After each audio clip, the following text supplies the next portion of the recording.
What happens when a smug woman tries to humiliate a black man on a Charleston street, thinking he's nobody? She had no idea he's a billionaire, and what he did next left her world in ruins. The sun was beating down on Main Street, Charleston, South Carolina, like it had a personal vendetta against me. Sweat trickled down my temples, and my custom-made Egyptian cotton shirt clung to my back like a jealous ex. But I wasn't complaining. That's not my style. Instead, I was watching an old lady with a cart full of empty bottles struggle to get over a curb. Her hands shook, and her face, wrinkled like a roadmap of hard times, showed a mix of stubbornness and desperation. Nobody around gave a damn. Typical Charleston, too busy sipping overpriced lattes and gossiping to notice the world crumbling right in front of them. "Hey, ma'am, let me help you out," I said, stepping toward her. My voice was smooth but firm, the kind I use when I'm about to do something decent. She shot me a look, eyes narrowing like I was a crook instead of a man in a 10-grand suit. I didn't take it personal. I know how it goes, a black man, even in a tailored fit, is still a threat to some folks. "Don't need your help," she grumbled, but her cart was already tipping, and I caught it before the bottles spilled all over the sidewalk. She huffed but stayed quiet as I hauled her load over the curb and set it down steady. I even fixed a couple of bottles so they wouldn't rattle like bones in a coffin.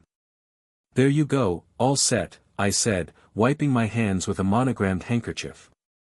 "Take care, ma'am."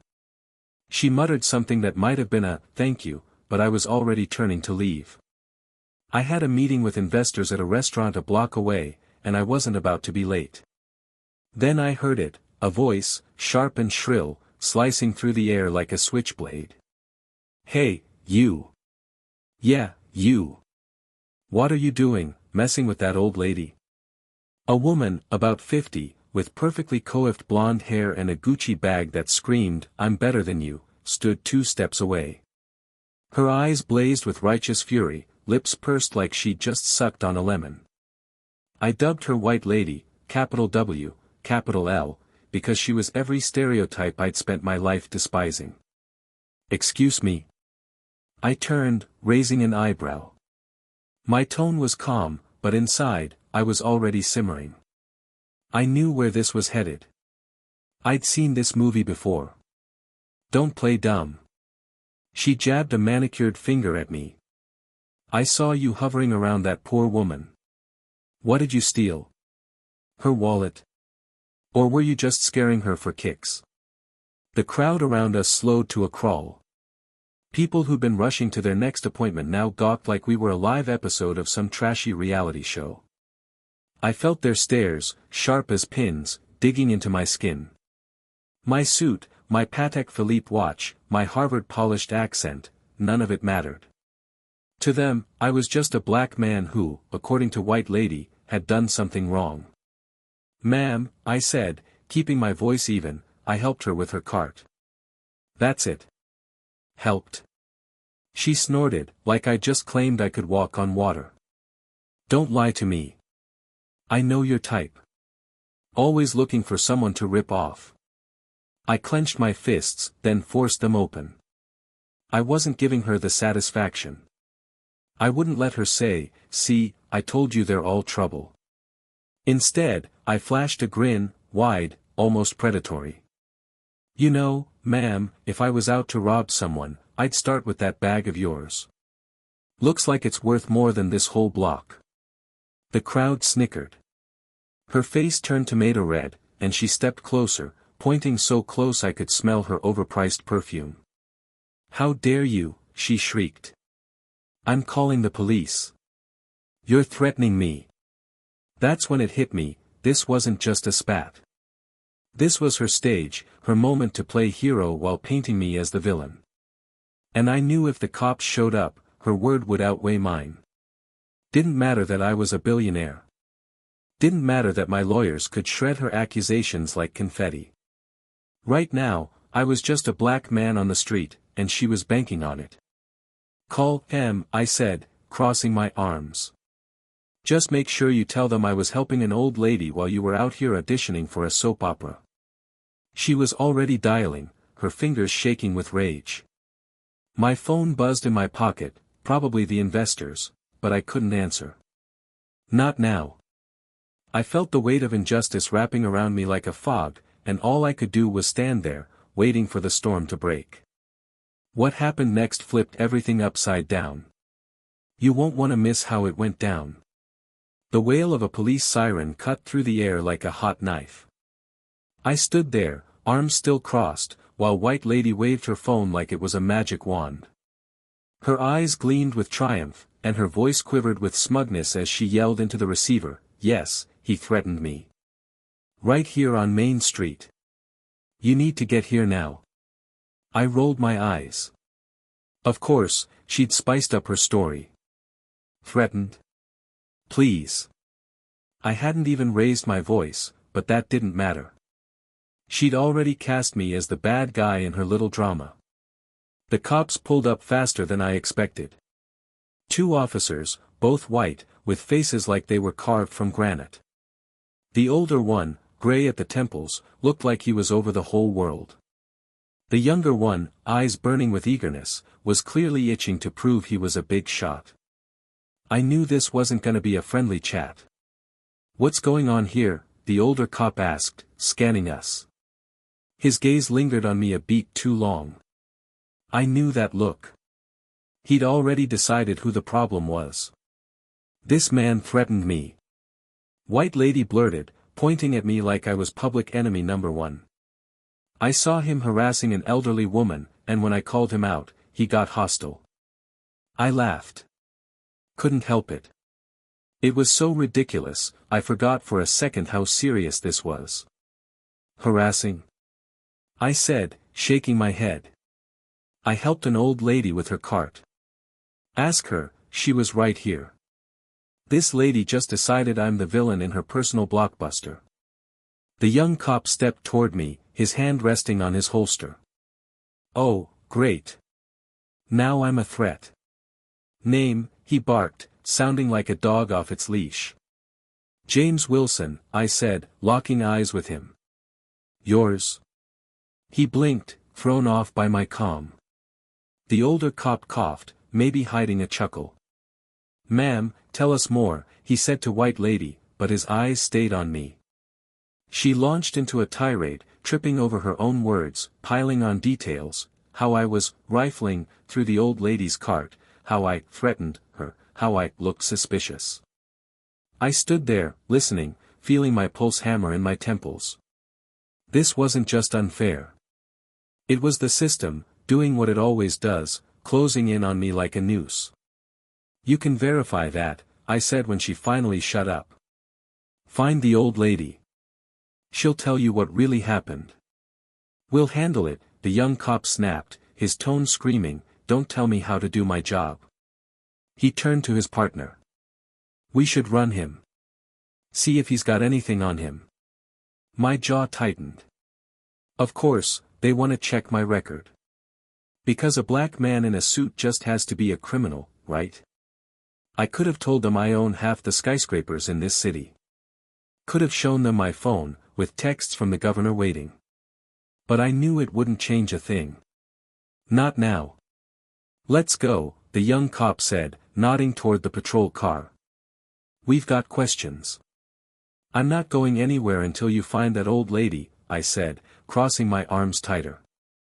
My voice was steady, but inside, anger mixed with a flicker of fear. Not for me, I knew I'd walk away from this. But for how familiar this was. Too familiar. White Lady stood off to the side, arms crossed, smirking like she'd won the lottery. She thought she'd put me in my place. But she didn't know I'm not the one you silence. I looked at her, my stare colder than a winter night. "You made a big mistake, ma'am," I said, low enough for only her to hear. "A real big one." Her smirk faltered, but she recovered, huffing and turning away. The cop started herding me toward the car, and I knew this was just the beginning. The injustice I was facing wasn't a fluke. It was part of something bigger, and it was pressing down on me like a ton of bricks. This is where it gets wild. Stick around to see how I turn the tables. The cops shoved me into the back of the patrol car, and the door slammed shut with a thud that echoed in my chest. I was in a plastic and metal cage, smelling of stale sweat and cheap coffee. The young cop slid into the driver's seat, while the older one stayed outside, talking to White Lady. I could see her through the window, gesturing wildly, her face twisted with self-righteous fury.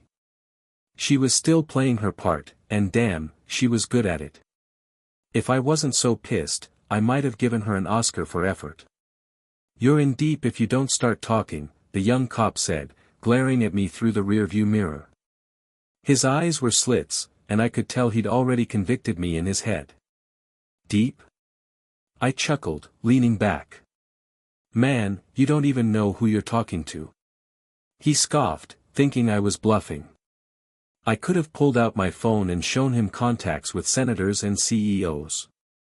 Could have mentioned my foundation donated $5 million to local schools last year. But I didn't. I wanted them to figure it out the hard way. I wanted White Lady and these cops to feel their world crumble when the truth hit. My phone buzzed again. I glanced at the screen, investors. They were at the restaurant, and I knew if I didn't show up soon, $100 million deal could tank. But I couldn't just walk away. Not after White Lady decided to make me her punching bag. "Hey, officer," I said, leaning forward. "Here's a tip, find that old lady. She'll tell you what went down. Or you wanna lock me up and deal with $1 million lawsuit later?" He turned, his face a mix of annoyance and uncertainty. "Good. Let him stew." Then the older cop opened the door and leaned in. "We found a witness," he said, his voice flat, but his eyebrows twitched. "She says you helped her with her cart." I grinned, wide and unapologetic. "No kidding," I said, glancing at White Lady through the glass. She was still standing there, but her smug look was fading fast. "So, what now? You gonna apologize, or just pretend this never happened?" The older cop cleared his throat, clearly not used to being called out. "We're not done," he said, but his tone had lost its edge. He turned to his partner. "Let him go. For now." The young cop looked like he wanted to argue, but he opened the door. I stepped out, smoothing my jacket, and locked eyes with White Lady. She looked away, but I knew she felt my stare. Knew she was starting to realize she'd messed up. "Ma'am," I said, stepping closer. My voice was calm, but it had steel in it. "Next time you want to play hero, make sure you know who you're dealing with." She opened her mouth, but the older cop cut her off. "Miss, we need to ask you some questions," he said, and I saw her face pale. Oh, yeah. She wasn't the star of the show anymore. She was the one who had to explain herself. I turned and walked away, adrenaline still pumping. My phone buzzed again, investors, but I knew this wasn't over. This was just the spark. The real fire was coming, and I was gonna make sure everyone who crossed me felt the heat. This is the moment everything changed. You gotta see how I made them regret it. Main Street, Charleston, South Carolina, was still trying to roast me alive as I walked away from that patrol car, my jacket creased but my head high. The sun didn't care about my victory, and neither did the city, at least, not yet. My phone was buzzing like a trapped hornet, investors, no doubt ready to chew me out for missing our meeting. That $100 million deal was hanging by a thread, but I couldn't shake the fire in my gut. That White Lady, Catherine Hale, and those cops had tried to strip me down to nothing, their smug assumptions like knives in my back. I could have gone back to my penthouse, sipped some bourbon, and let it slide. But I'm James Wilson, and I don't let people like her walk away thinking they've won. I cut through an alley to make it to Husk, the restaurant where my investors were waiting, my polished loafers kicking up dust. Then I heard it, quick, uneven footsteps chasing me.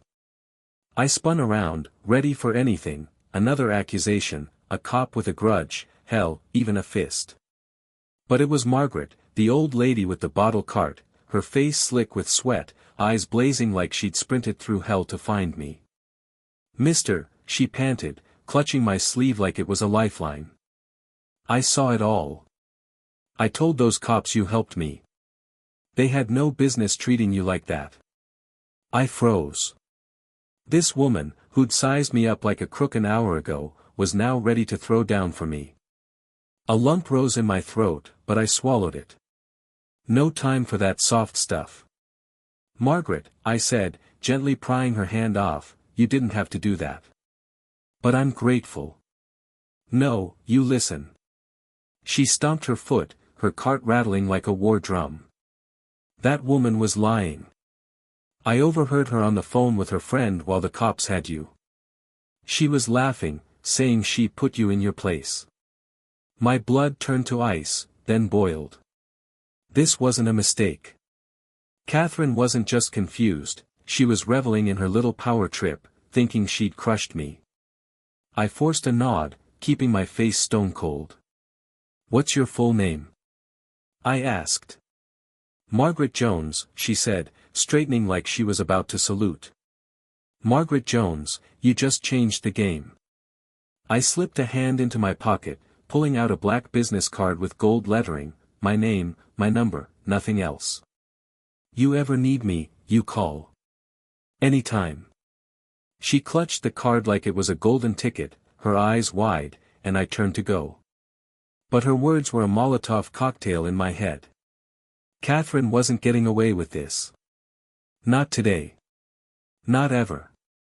I strode into Husk, the restaurant humming with clinking glasses and the scent of cornbread and smoked ribs. My investors, 3 white men who looked like they'd never missed a tea time, sat in the corner, their tailored suits screaming old money. They glanced up as I approached, their eyebrows climbing at my disheveled state. James, what's the deal? Bob, the ringleader, said, swirling his bourbon. We've been here 40 minutes. You run your empire like this? I dropped into a chair, waved for a double whiskey, no ice, and didn't bother with apologies. Bob, I said, locking eyes with him, if you knew the nonsense I just waded through, you'd be pouring me the whole bottle. They leaned in, sensing a story. I gave it to them raw, the old lady, Catherine's accusations, the cops' power play. My sarcasm was sharp, my anger hotter than the Charleston sun. When I finished, Bob whistled low, his face caught between shock and something else. Respect, maybe. Damn, James, he said. What's your next move? I grinned, the kind that says I'm about to burn it all down. I'm gonna show her who I am, I said. And make sure she never forgets. But inside, I wasn't as cool as I sounded. As I sipped my whiskey, a memory hit me, my dad, sitting me down at 10 years old, his voice rough but steady, James, they'll try to break you. Never let them see you scared. I'd lived by that, built an empire by that. But sitting there, I felt the weight of it. The cop stares, Catherine's smirk, it wasn't just about me. It was about my daughter, Maya, who I'd promised a better world. Was I failing her? The thought gnawed at me, but I pushed it down. No time to crack. That night, I was in my office, perched on the top floor of Charleston's tallest skyscraper, the city sprawled below like a glittering chessboard I'd mastered. My lawyer, Linda, sat across from me, her fingers flying over her laptop. Linda's the kind of woman who could make a lion beg for mercy, and I knew she was my ace. I called her at 2 a.m., Linda said, smirking. Told her, James, I was dreaming of my vacation, but for you, I'll raise hell. We got her. Catherine Hale. Owns that fancy boutique on King Street. Plays the charity queen at galas but cries victim on social media every chance she gets. Give me the good stuff, I said, leaning forward. Linda's smirk widened. Street cams caught the whole incident, your good deed, her tantrum, all of it. Margaret's statement backs you up. And here's the kicker, Catherine called her friend right after the cops cut you loose.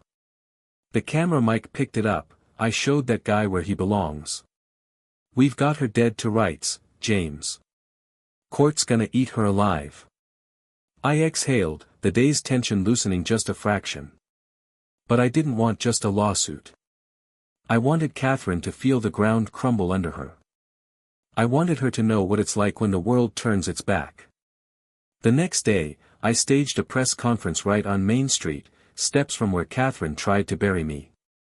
Reporters swarmed, cameras flashing, the air thick with anticipation. I stood tall in my sharpest suit, mic in hand, Margaret beside me in a navy dress I'd had delivered that morning. She looked like she owned the street, her chin high, eyes fierce. Behind us, a crowd gathered, locals, tourists, but most importantly, black folks from the neighborhood, their faces a mix of hope and defiance. "I'm James Wilson," I said, my voice cutting through the noise like a blade. "You might not know me, but I'm the man who built half this city. Yesterday, a woman named Catherine Hale decided my skin color makes me a criminal. She lied, she schemed, and she thought she'd win. I laid it all out, every detail, my anger laced with biting wit. When I dropped Catherine's name, the crowd gasped. Her boutique was a Charleston darling, her face a fixture in local rags. But now, she was the villain. I could feel the black folks in the crowd nodding, their murmurs like a heartbeat. They knew this story. They'd lived it. "I'm suing her," I said, staring into the cameras. "But that's not enough. I'm launching a $10 million fund for anyone who's faced this kind of injustice. And Margaret Jones," I turned to her, her eyes glistening, "is its first director." The crowd exploded, cheers and applause shaking the street. Black men and women in the back raised fists, shouting, "That's right," and "Tell it." A woman in a bright headwrap yelled, "You got this, brother," and I felt it, a connection, a shared fight. Margaret gripped my arm, tears streaming, and whispered, "God bless you." For the first time that day, I let myself feel it, pride, raw and real. Catherine was done. My business contacts had already leaned on her suppliers, her boutique wouldn't last a month. She'd posted a weepy video online, claiming she was misunderstood, but the comments tore her apart. "Liar. Racist. Take accountability." Her charity cronies ditched her, her name now poison. I'd made sure she'd feel every ounce of her mistake. As I left the stage, a man, gray hair, faded blazer, grabbed my hand. "Thank you, brother," he said, voice thick. "I've been there. Stopped, searched, humiliated. You spoke for us all." His eyes held mine, and I saw my dad in them, my community, myself. I nodded, unable to speak. That night, I sat alone in my office, whiskey in hand, the city lights sprawling below. Catherine's fall was sweet, but it didn't erase the ache. I thought of Maya, my 12-year-old, who'd once asked, "Daddy, why do people hate us?" I'd promised her a world where she wouldn't have to ask. But today, in that patrol car, I'd felt the old fear, the kind that says no matter how high you climb, they'll still see you as less. It hurt. More than I'd admit to anyone. I swirled my drink, staring at my reflection in the glass. Was it worth it? The fight, the wait, the endless battles. Then I remembered the crowd, those fists in the air, Margaret's tears, that man's handshake. They were my why. I'd shown them who I am, not just a billionaire, but a man who fights for his people. Catherine learned her lesson. Charleston would remember my name.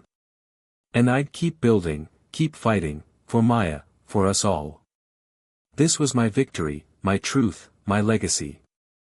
And nobody, was taking that away.